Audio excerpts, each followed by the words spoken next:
Welcome to episode 83 of Woolen Spinning. My name is Rachel, and of course I can be found pretty much everywhere as well for pearls. Thank you so much for joining me. As you can see, we are in our live stream format this week, and I have a whole bunch of people who are joining me in the live chat on YouTube. This is part of the Patreon support that keeps this show on the air week after week, month after month. And I want to say thank you to you guys for being here and for taking the time out of your day to spend a little bit of time with me. I have a lot to share with you this week because, of course, I've been sick and I've been working on a lot of stuff and I've been doing some things, and I thought that I would share some not spinning related stuff this week because I haven't been able to spin in bed because I don't have my Handspinning mini spinner anymore. And I don't think I would have felt up to it anyways. So I've been doing a whole bunch of knitting, and so I'm hoping that I can share some of that with you today. So we're kind of deviating a little bit from our regular hand spinning stuff, but I still have plenty of spinning to share with you. I do have one housekeeping announcement that we need to start with. It is for the breed and color studies. We just started a new set on October 1st. For those of you who've been following along with the show, you'll remember that every 6 months we start a new breed and color study. This one is again going to be on comb top. So we're back to comb top. We did carded last set, and now we're going to go back to comb top. It's going to be dyed by my dear friend Katrina, and I hope that you guys will really love the colors that she is going to put together. If you're interested in participating, you do not have to be a Patreon member, although Patreon subscribers do get first go round for sales, so they get to buy the fiber first. And if you don't want to buy fiber, you can still participate. It's totally up to you how much or how little you want to participate. So head over on over to the Ravelry group, Woolen Spinning, and click on the breed and color studies for October of 2017, and it'll run until the spring of 2018.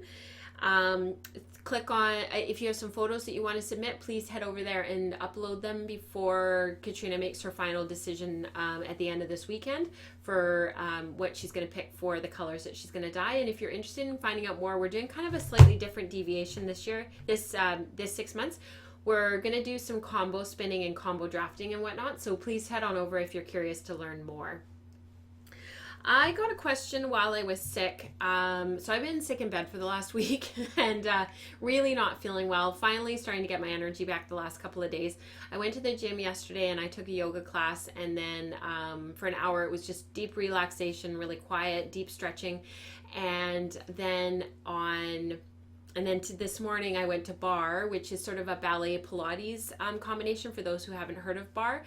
And halfway through, I was just totally petering out. I've just lost all of my endurance and my stamina. I'm so tired. So I'm still getting better. I'm still getting my strength up, and I'm working all weekend. So I'm hoping that I can sort of rest tomorrow. Nora and I have a quiet day, and I can sort of get back to normal. So just bear with me because I have lots to share with you, mostly because I have been sick in bed.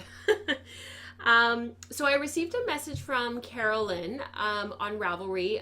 This was back about mid-October, so about 2 weeks ago. It was actually 13 days ago. She sent me this question, and I thought it would be a great one to answer on the podcast because it's something that comes up all the time. I have talked about this on the show before, but I thought we would just do a really quick refresher today.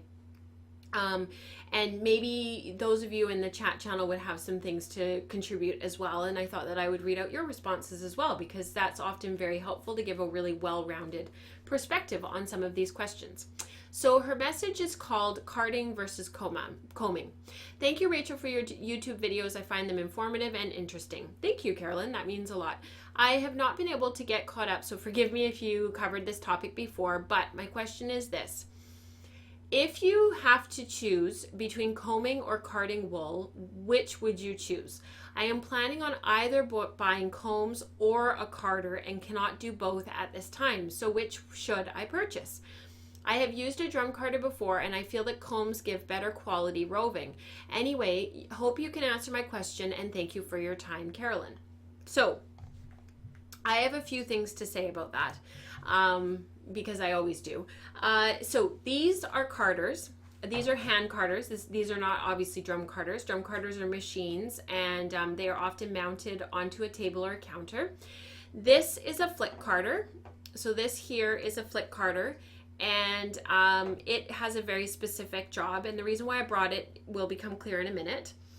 And this is a comb, and I only have one comb right now because my other combs are actually put away in the garage, because I keep my combs put away because the tips of combs are incredibly dangerous, and because we've got 2 dogs and we've got 2 kids under 6, I'm very, very careful about putting my combs away.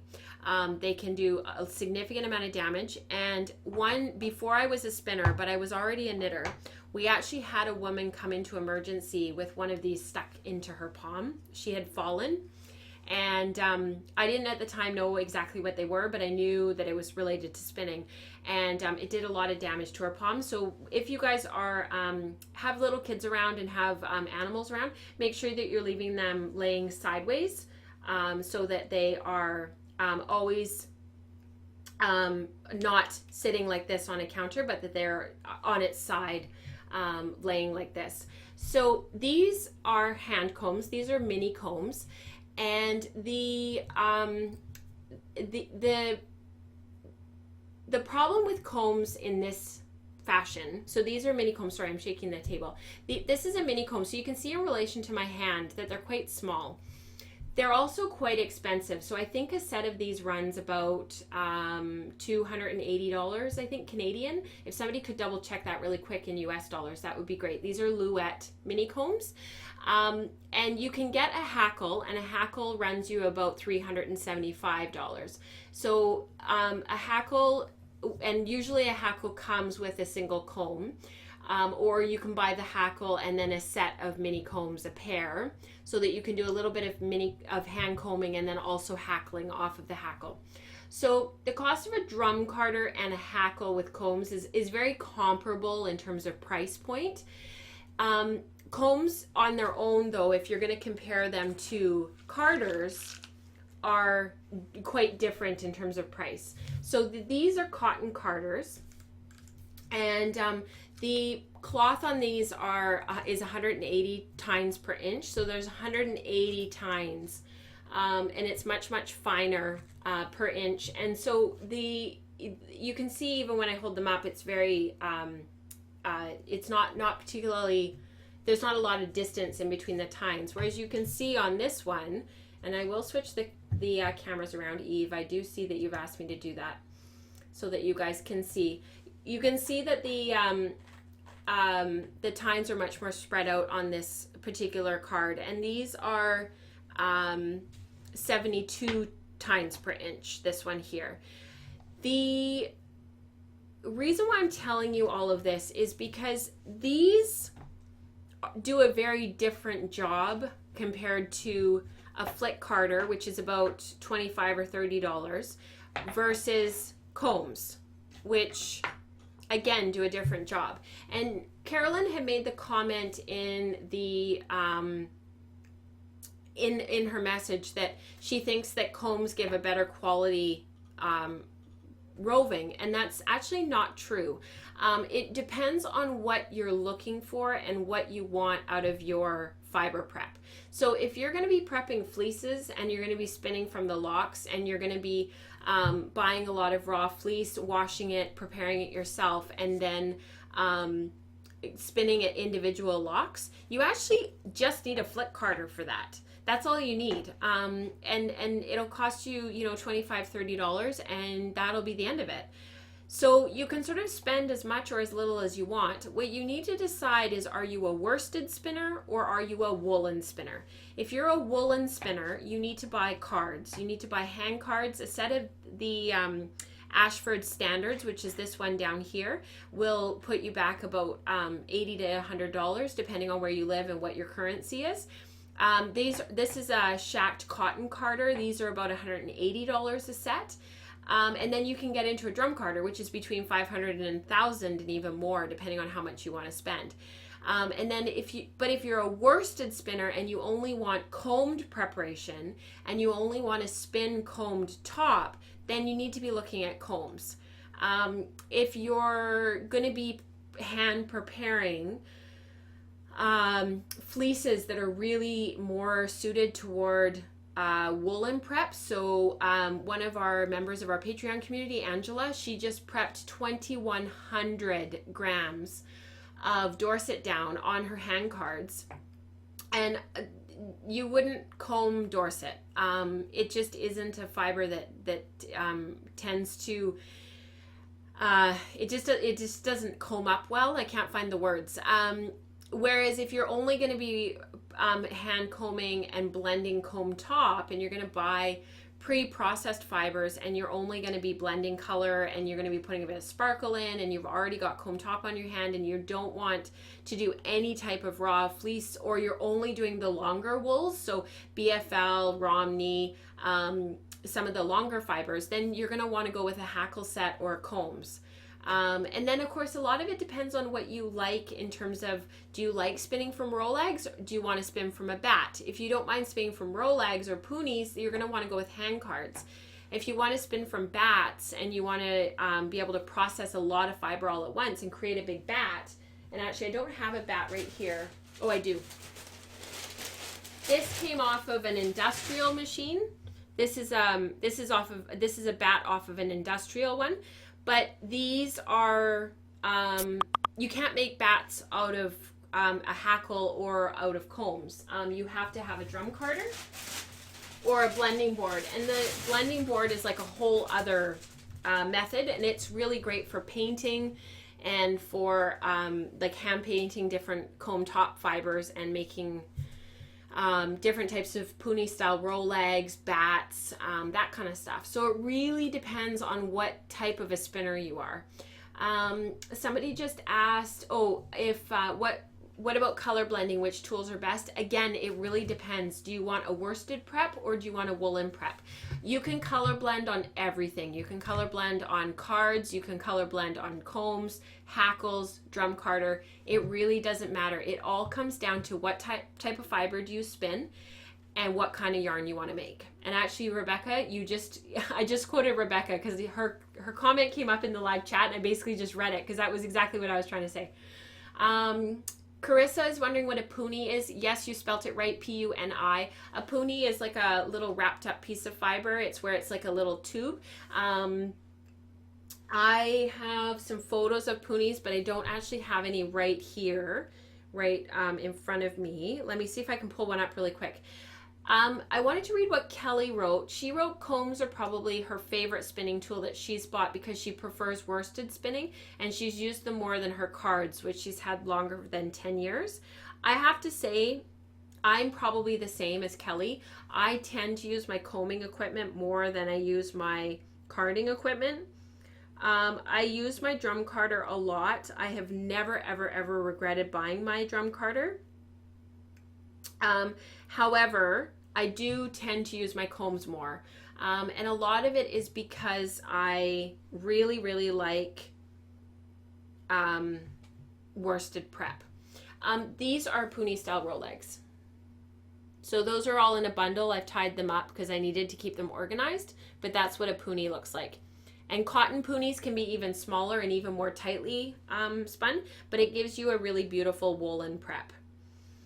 Now, that's not to say, one of the things that I wanted to mention too was if you're a newer spinner and you're trying to decide what you want to buy, I do think that a drum carder is a really great investment if you want to spend more money, only because I use my drum carder more than I use my hand cards, because I can prep more fiber more quickly. And if you buy a higher tines per inch drum carder, so if you get a drum with at least 120 TPI, I'd even go as high as like 150 if you only want to do finer fleeces. So if you're carding merino, BFL, anything that's like in comb top, but you want to make new colors and blend them. If you go with a higher tines per inch drum carder, you can create these things called smooth bats. And it's where the fibers remain as parallel as they possibly can be on a drum carder. So they're still going to get mixed up a little bit, but they're definitely smoother than like a true woolen style bat, which is more like what this is. This is a true woolen bat. There is no rhyme or reason to how the fibers have been laid. They just came off in like a big poofy mess. But a smooth bat if the tines per inch are finer and the fibers are laying more parallel, as you pull it off, you can draft it a little bit, and that mimics comb top. And then once you lay the bat out, you can strip it down as if in comb top. And a lot of spinners will spin those worsted, and it gives you like a faux worsted kind of yarn, but also gives you a little bit more air than you would get if you were spinning true worsted from true worsted prep. So you can see how you start to get into like some really gray areas of, you have a woolen prep tool like a drum carder, but you're spinning worsted because you've got a really fine tines per inch on the drum, and you can make a smooth bat and then spin it worsted. So if you want to do both, if it was me and I couldn't afford to buy a drum carder, and I couldn't afford to buy both a drum carder and combs, and a hackle, what I did originally, because I didn't want to have all the tools right away because I wasn't totally sure what I wanted to do, I bought a drum carder that wasn't super expensive. I bought a Brother. So at that time our Canadian dollar was really, really good, and I was able to buy it for under $500. So I bought a fine TPI Brother drum carder, and then I bought a set of combs. And then I already had my hand cards, and then I also bought a set of cotton cards. So it gave me a real variety in what I had in my fiber prep, and it didn't confine me to one prep or another. Does that make sense? But if you're truly a worsted spinner, get a hackle, get a comb, and you're off to the races. But if you want to do a whole bunch of stuff like blend color, make poonies, make roll legs, make smooth bats, pull off little nests of fiber. I can show you a picture of what like a little nest looks like. Some people call them batlings because they're really fun. You can pull those off of a drum carder. They're very, very, very similar to comb top. Let me just see if I can find a photo, and then I'll read some of your responses.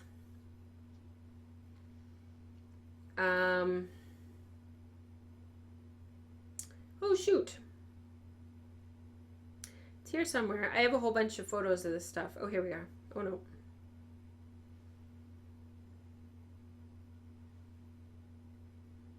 I hate doing this stuff on my phone.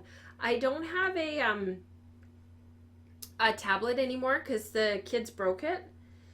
So these are little batlings.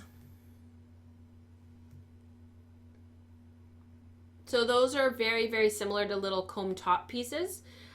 They come off of the drum carder, and as you're pulling them off, you just draft them slightly, and then you go to the next bit and draft them slightly and pull them off to the next bit.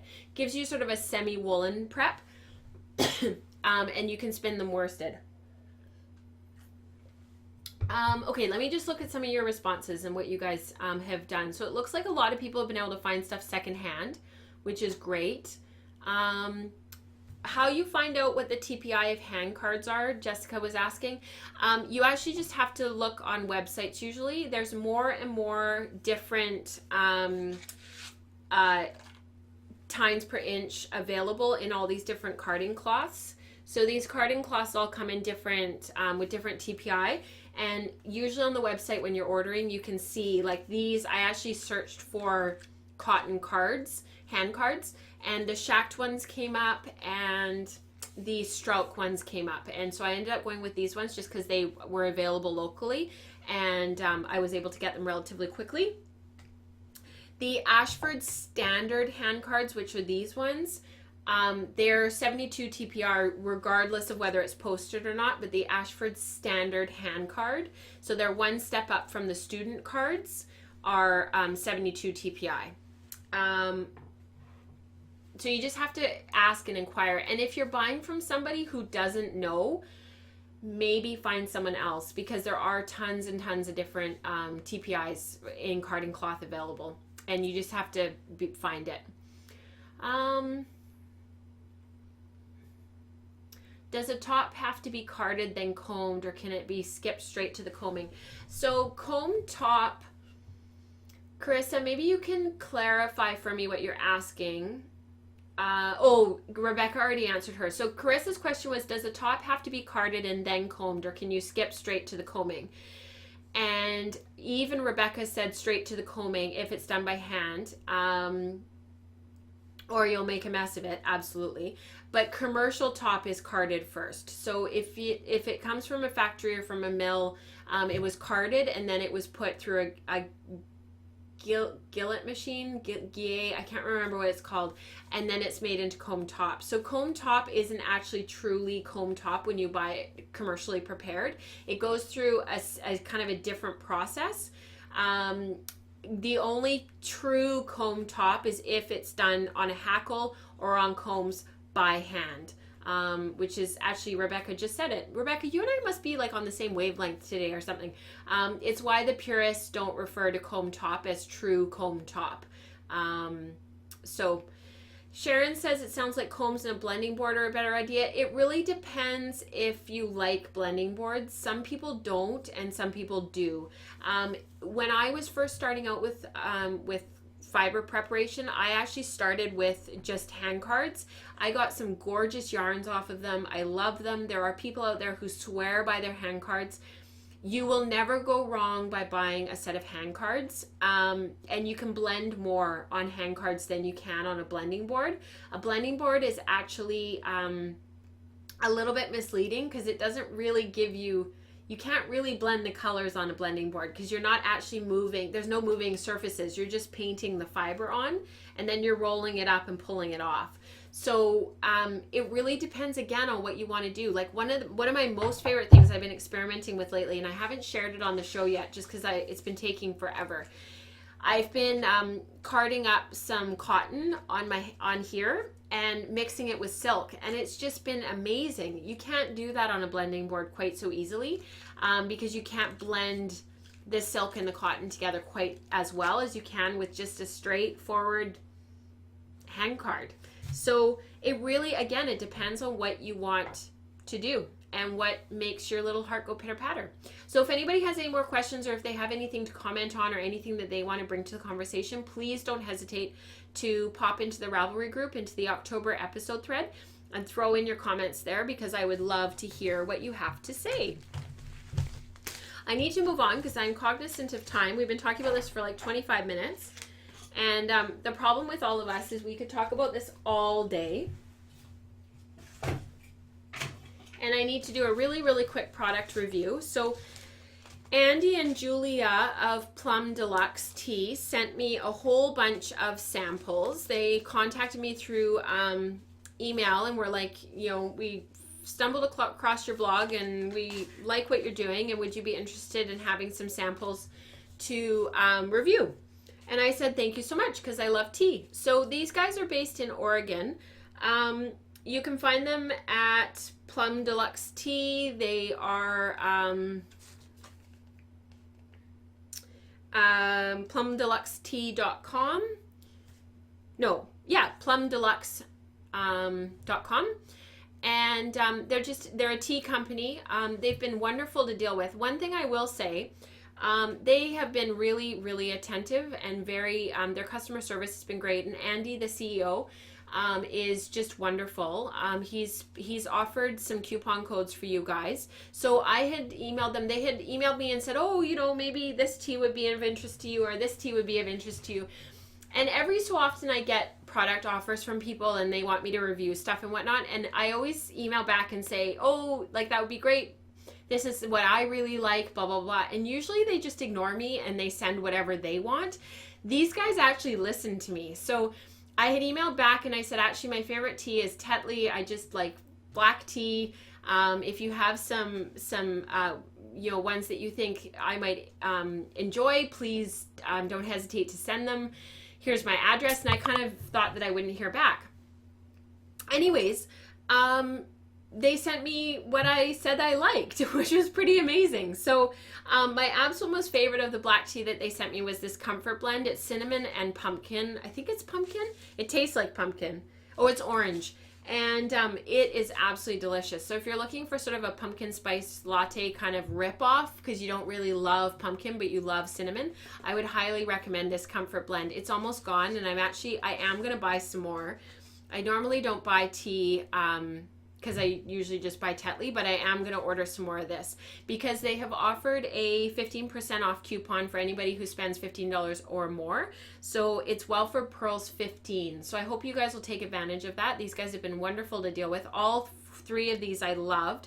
Like I said, this one was my favorite, but I loved all of them. There is also a coupon code for Patreon subscribers, and you guys can go into, I'm going to link it in the show notes to the Patreon only post with the coupon code, and it's for oh shoot, I'm losing my train of thought. See, I told you I'm still not feeling great. It is for, oh, so you have to put in a coupon code, and then you get the first month free in the in their monthly tea subscription club. So if you guys want to take advantage of that, if you're a Patreon subscriber, you can go and have a look at their monthly tea club and monthly tea subscription, and you'll get the first month off for free. So I hope you take advantage of it. Like I said, they were wonderful to deal with and really, really great customer service, which I think for all of us goes really, really far, because really customer service is everything these days. And I hope that you guys will take advantage.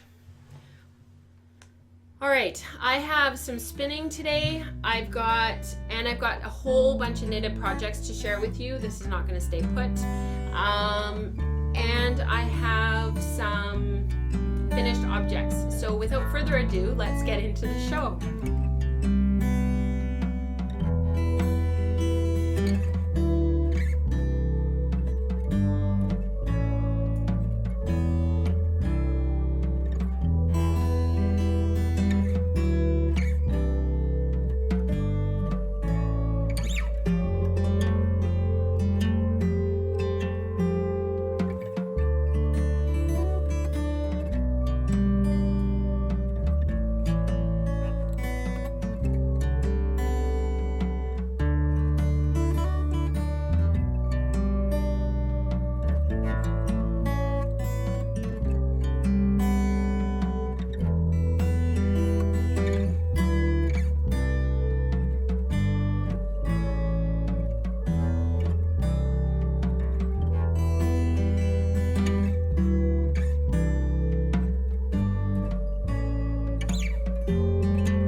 Take it, Eve, you don't like me drinking Tetley. You're so funny. All right, so this is my first spin that I've been working on. I haven't done very much on this because it's actually on my Lundrum upstairs. I've been keeping my Lundrum upstairs, and I haven't been up there very much lately, so I haven't been spinning very much. But this is the colorway Agate from Kinfolk Yarn and Fiber. And Kylan does just the most amazing colors ever. She's just incredible. She's a local to me dyer. I've talked about her lots on the show. Quite a few of us locally have talked about her quite a bit because we just really love her stuff. This is some superwash Targhee in her colorway Agate that I talked about this on the last show last week when I did the review of a new spin on color. And I just hope the colors are showing up properly here because I just absolutely love these colors. I'm actually not enjoying this spin very much. It has nothing to do with the colors because the colorway I'm just in love with. But I kind of wish it was like BFL or something else because I know this is blasphemy, but I actually don't love spinning Targhee. It is not my favorite thing in the world. I know there are a ton of you out there who absolutely love it. It's just not my favorite thing to spin, and I think it's because it's so spongy. And my personal preference is more the long wools. Like give me a Romney or a Tunis or BFL or like anything any day. I know, right, Candy? I know. But I just don't love that springy, spongy. I'm not a big fan of Cormo. I don't really like Merino. I know, I'm crazy. I just don't really love these really spongy, springy wools. And I don't really love spinning them. And I don't like what the bobbins look like because they don't look super even though the yarn will be amazing. I don't know what's wrong with me. I just don't love it. I do really like comb prep. You're right, Rebecca. I really like the long wools. The other thing I'm still working away at, see, I told you guys that this show was going to get really boring because I was going to end up doing, so I'm working on my Targhee, which is 8 ounces. So I still have a whole other bag to spin. I have my Disdero Ranch, which is this one, which is the Romney Mohair blend, which is from the Pin Drafted Roving. And I have my Sweet Georgia Amethyst in BFL that I'm still spinning, and I still have one more single left to spin on this, and I still have like the entire pound to spin on this. I will say, I have been doing some sampling, and this is part of the enhanced content for November, so I'm not going to show you everything.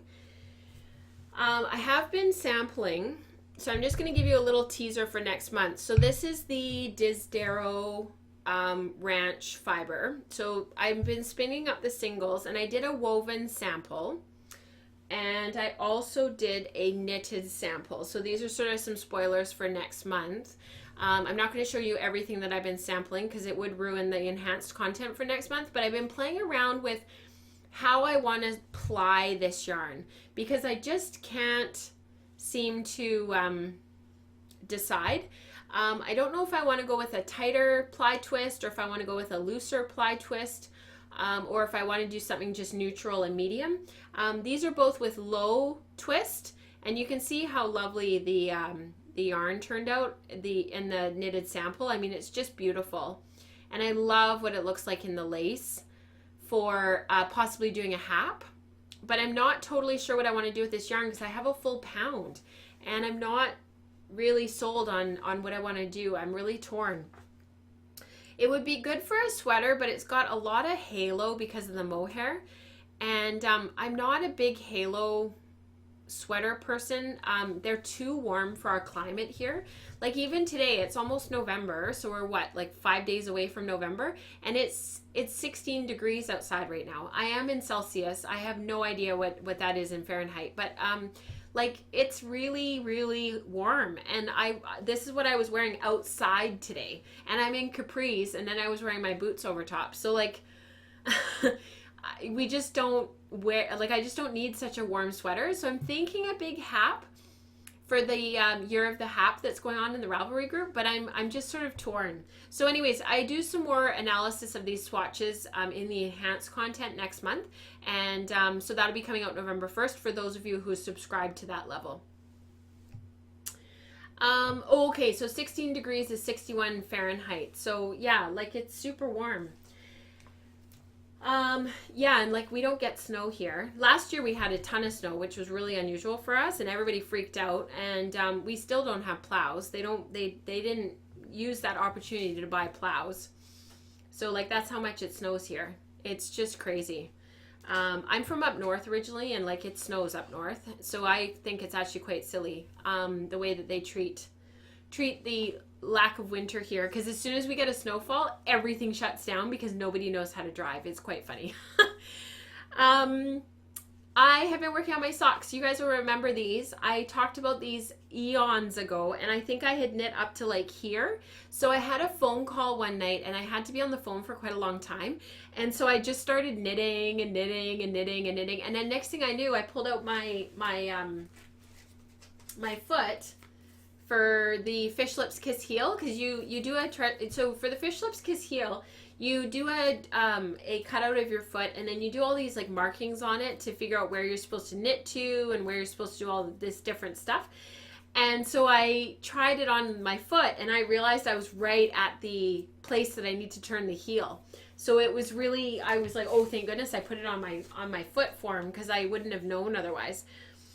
So I stopped knitting, and I waited until I had some time when I could turn the heel. So after not working on these for months, I actually finally have a turned heel. So this is Into the World, Eating Grapes Off Wallpaper. This was part of a spin along in the Completely Twisted and Arbitrary group. They often, every quarter, they bring in a dyer that they feature, and they do some colorways based on photos that people send in, very similar to our color studies in the Ravelry group.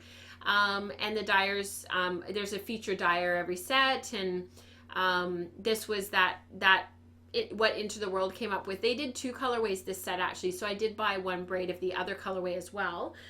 And I spun this actually on my Handspinning mini spinner, and this, funnily enough, was superwash Targhee, which is funny. It was a 3-ply fractal that I did, and actually after I plied it up, I was really regretting doing it as a 3-ply fractal, because some of the leftover yarn I actually did as I Navajo plied it.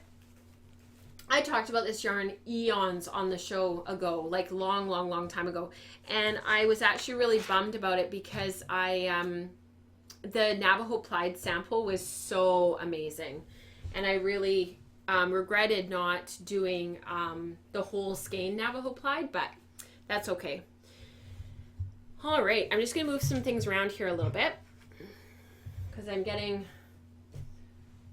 the office is an absolute mess right now because I haven't been doing anything to look after anything in here. I've been really not lazy, but well, I've been sick. But I'm kind of getting these like piles again, and if you guys know anything about my piles, they tend to get bigger and bigger and bigger, and then I need to do something about it, and I just haven't. I'm going to switch cameras around here so that I can see. All right, so if you follow me on Instagram and if you follow me on Ravelry, you would have seen this finished and modeled on Nora actually, because it was on my Instagram account. And I made this for her one afternoon, and I think I spun, so it's not my hand spun, it's Malabrigo Rasta in the colorway Baya Electrica. And I had finished it, I had bought this, so, okay, let me go backtrack a little bit. So we were in Valley Yarns, which is one of my local yarn shops, and I was looking for some sweater yarn, and this was a couple of years ago, and Nora was old enough that she was walking and starting to pick up on colors and find things that she really liked. And she came up to me with this with this yarn and asked if we could get it. And I didn't really want to buy it, and it wasn't really what I wanted for her because it's like super bulky. However, she loved it so much, and so I decided to take it home, and I thought, I'll crochet up a toque for her eventually, and that'll be great. So I did.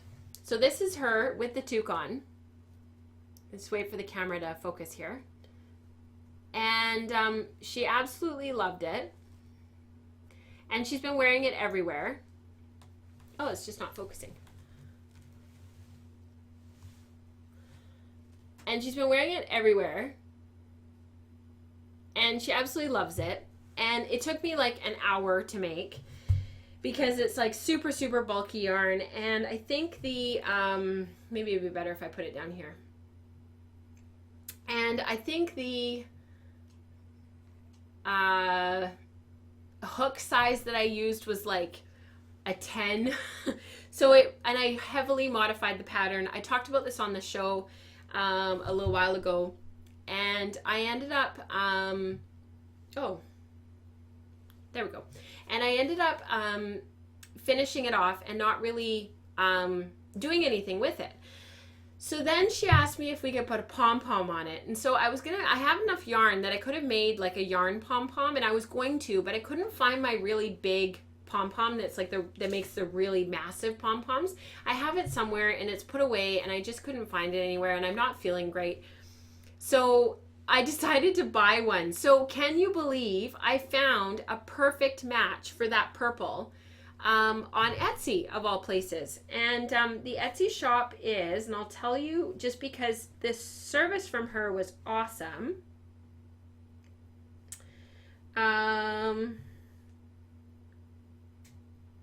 Let me see if I can find it, because it was just excellent. So it was through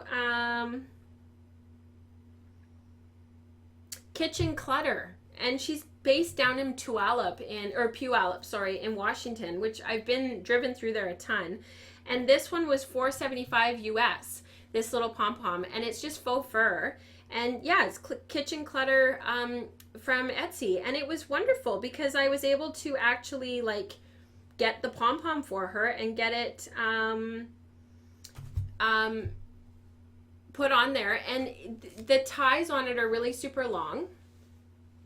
So I was able to double knot it inside the toque so that when she's done with the toque and she doesn't want it anymore, I'll just take it off and make a new one for her and then put the pom-pom on that thing. So I was just really, really pleased, and I wanted to share that with you guys because I thought this was just such a cute toque. And I do have some new photos of her wearing it. And actually I'll show them to you really quick. I won't put them over here because on this camera it seems to blow it out. But I will show you of her wearing it yesterday, and then I'll stop waxing poetic about it. So this is them at school drop-off with her in her toque with the pom-pom. So there you go. Yeah. So anyways, thank you for the kind words, you guys, because I know people have said that it looks great. So thank you so much. But I just wanted to show you. So Kitchen Clutter on Etsy is where those are from. And actually, I did buy a couple other ones because I have other projects that I need to finish. And I need to actually get them done. And hopefully I can... what am I trying to say? Hopefully I can get those added, and I'll show you those pom-poms as well. Excuse all of the clutter and the mess back here, and I've lost my live chat, so let me just bring you guys back up here. So I have turned off the other camera because I'm going to talk about this next, and then I think we're going to have to say goodbye. So this is Stone Point by Courtney Kelly. It has been trending on Ravelry for quite a while. The original pattern was modeled... this was quite a bit shorter, although it makes me wonder because it's in the pattern photo, it's quite a bit, it appears quite a bit longer on the model. So either she's short torsoed, or they blocked it and stretched it, because I've seen quite a few people who have knit this on Ravelry to the pattern with the yarn called for, and it's quite a bit shorter. So those of you will probably recognize this. And it's been trending on Ravelry for a while. And the reason why I decided to make it was because it called for a certain amount of yarn in DK weight. And we've been doing a stash down in the Ravelry group and trying to, those of us who want to stash down and get rid of some of our yarn, we've been sort of working on some of these different projects. And this was one of the yarns that I really wanted to knit through and get finished. I only had this much yarn, so this is it. In terms of what I had, and I literally cast off the turtleneck when I ran out of yarn, which was kind of perfect because it was how I wanted it, and I was just about out of yarn, and then I cast off the turtleneck, and I think I had like this much yarn left, so it was perfect. It actually got rid of yarn. So the pattern calls for 3 repeats, lace repeats. I did 5, so I added 2 more lace repeats at the top on both the front and the back. I wished I had had enough yarn to do another half repeat at the back to make the back slightly longer, because I'm finding when I'm wearing it, I want to put it back on my shoulder because there's no short rows or anything at the back of the neck to make it sit more like a sweater would sit, because it kind of just sits on your shoulder right here, which isn't really where a sweater should sit. It should be more back here, the shoulder seam, I mean. So that's a bit weird, but I have worn it a couple of times. I've had quite a few compliments on it. I completely misread the lace chart. So there isn't supposed to be these blocks of stockinette in between here. The lace is supposed to be like matched right up. So I don't know if you can see that in the photo. Once I point out the mistake, you guys will be like, oh yeah, I totally see that. But I had printed off the pattern on our printer, and our printer is truly terrible, and I didn't see the outline of the lace, that was the repeat. I thought the whole thing was the repeat because I was just rushing and I wasn't really paying any attention. The nice thing is, to the untrained eye and to somebody who's not a knitter and doesn't know the pattern, you'd never be able to tell. And in some ways, it creates a little bit more of an opaque fabric and a little bit more of a solid fabric. So it's quite warm, and it's easy for me to wear it out and about, and to not feel like I have to worry quite so much about what's underneath, because it's not at all see-through. And I've been wearing it actually with a long-sleeved gray t-shirt, and I really like gray and yellow together. It's one of my absolute most favorite color combinations.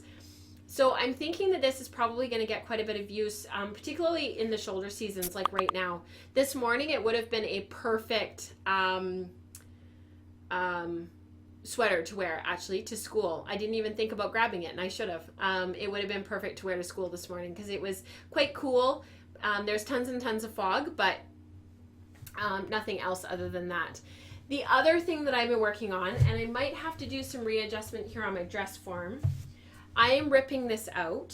So I'm just going to preface this with that, because I actually need to reknit it, and I wasn't going to keep it. I was going to rip it out and completely make something else, but I've actually decided that I'm not going to do that. I am going to reknit it. So I'll show you this side. So this is the Veronica by Shannon Cook. So I knit this in about 3 days. My hand was quite sore and my wrist was quite sore, and so I think at the end I was kind of rushing, and I wasn't feeling great. Obviously, I was sick, and I wasn't paying attention. And this is totally something that you do when you're sick. And I don't usually make mistakes like this, so I was actually really surprised that I did. Across the back here, you do some increases in here along the collar at the top, and then you knit straight in pattern across the back, and then you do the same thing on the other side. So can you believe I am 10 inches short in the back? There's supposed to be 10 more inches of knitting back here, and I just stopped knitting and started doing the collar decreases, the 6 that I need to do over here. Went ahead and did the front and finished it off, cast it off, sewed it all together, and then I was like, why doesn't this fit properly? Oh, that's right, Rach, because you only knit to 33 inches, not 43 inches. And it's just because I was sick. Like, can you believe it? So I finished it, I seamed it, I did the bottom ribbing, blah, blah, blah. And I'm 10 inches short, so it doesn't fit me. It's too small, obviously, because you need the length back here to fit across the back of your neck, so that the cardigan comes down in the front and fits properly across the bust and across the shoulder. So unfortunately, it's not one of those things that I can fudge, and I don't even think it would work even if I was smaller. I knit the smallest size, which is supposed to fit a bust up to 40 inches, I think, and I'm a 34. And I think the problem is that for the physical body, like regardless of your size, you just need the length to be able to come around and come over you to fit you. And I tried this on at Knit City because they had, Shannon and Jane had the sample there, and it fit me perfectly. So it's not them, it's me. I literally just didn't put enough width into the back. And I don't think that it's a matter of washing it and blocking it and stretching it out, because I just don't think that would magically give me all of that room that I need. While this looks like a lot, the bottom 1x1 ribbing, it just can't stretch that much. It needs more width to be able to stretch. And I've got a pretty big bum. I carry all of my weight in my thighs and my bum. I need the width across the back to fit properly. Otherwise, it's just going to look like it's too small. So yeah, can you believe it? And it's just because I was sick. So I need to rip all of this out back to here, and then I'll reknit it. So note to self, don't rush when you're sick, because you will make major mistakes. And I cannot believe that I did that big of a mistake. But the nice thing is, I was going to rip it out because I was really like hating it when I realized the mistake that I'd made. But actually, now that I've had a chance to think about it it's been about a week since I finished it. I'm actually really glad I didn't rip it out right away, because I think if I had ripped it out, I would have really, really regretted it, because I actually quite like the aesthetic and I really like what it looks like. When I put it on the dress form so that it fits one side, which is like that, I really like what it looks like. It just has a really neat aesthetic. So now that I've had a chance to think about it, I am going to finish it. I tried to buy more yarn because I actually was going to use the yarn to knit another sweater as well, and I was going to do 2 sweaters, but my local yarn shop doesn't carry this yarn anymore, and they didn't have this colorway anymore, and I needed 3 more balls to be able to do both sweaters.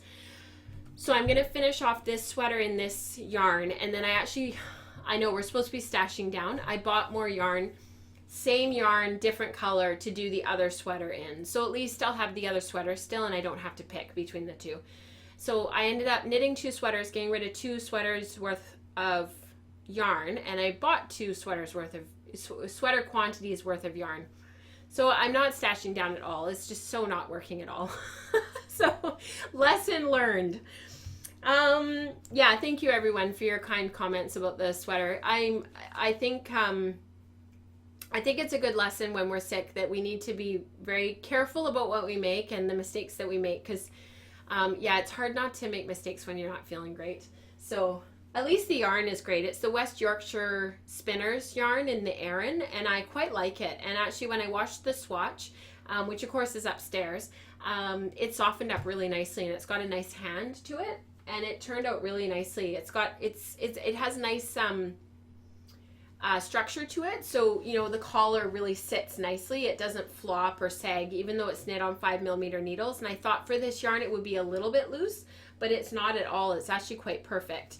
The one modification that I'm going to make when I re-knit the sweater, the pattern calls for picking up the bottom ribbing in the same 5mm needle. I am going to go down a needle size to 4 or even 4.5mm, and I'm going to pick up more stitches along the bottom because it looks too loose.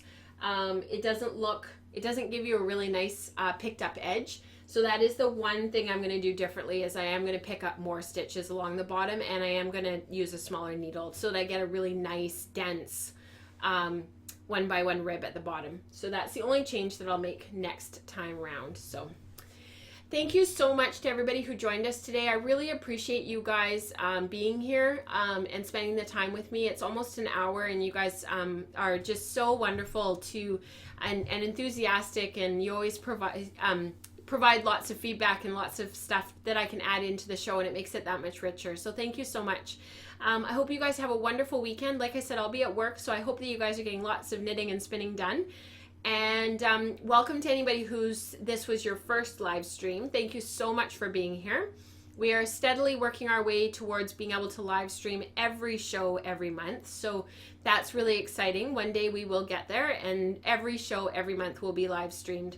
So until next time, have a wonderful weekend. Happy spinning, happy knitting. Bye guys.